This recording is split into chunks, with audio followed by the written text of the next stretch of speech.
ఈ ల్యూపస్ అంటే ఏంటో తెలుసుకుందాం. ల్యూపస్ అనేది ఎస్ఎల్ఈ అని కూడా అంటారు దీన్ని. ఈ ల్యూపస్ అనేది కూడా ఆటోఇమ్యూన్ డిజార్డర్, అంటే మన శరీరంలోనే యాంటీబాడీస్ తయారైపోయి మన శరీరంలో ఉండే కణాలపైన దాడి చేస్తుంది అనమాట. దీన్ని మనం ఆటోఇమ్యూన్ డిజార్డర్ అంటాం. దీన్ని ఎస్ఎల్ఈ అని ఎట్లా కనుక్కుంటామంటే దీంట్లో కొన్ని లక్షణాలను బట్టి మనం చూచాయిగా చెప్పొచ్చు అనమాట.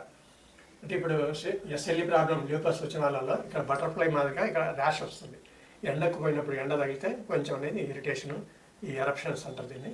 ఇక్కడ చిన్న చిన్న గులాల మాదిరిగా చిమటకాయల మాదిరిగా వస్తాయి అన్నమాట బటర్ఫ్లై టైప్లో, ముక్కు పైన వస్తుంటుంది. దీన్ని మనం ఎస్ఎల్ఈ కింద ట్రీట్ చేస్తుంటాం.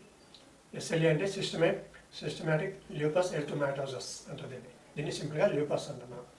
ఈ ల్యూపస్లో ఇంకా ఎట్లుంటుందంటే శరీరం అలసిపోవడము, మిగతా వైరస్ ఆటోఇమ్యూన్ డిజార్డర్స్ ఎలా ఉంటాయో దీంట్లో ఒక 50% అలాంటివే ఉంటాయి అన్నమాట. అంటే వీక్నెస్ ఉండడము, ఫీవరిష్ ఉండడము, తర్వాత జాయింట్ పెయిన్స్ రావడము, స్వెల్ కావడం, కొంచెం చిన్నవి అంటే చిన్న జాయింట్స్ స్వెల్లింగ్ అనేది వస్తుంటుంది. స్టిఫ్నెస్ ఉండడము, తర్వాత వచ్చేసి తొందరగా అలసిపోవడం జరుగుతుంటుంది దీంట్లో, ఎందుకంటే బాడీలో రేషన్స్ ఉండదు. సో ఇలాంటి లక్షణాలను బట్టి మనం ఇది ల్యూపస్ అని మనం అర్థం చేసుకోవచ్చు.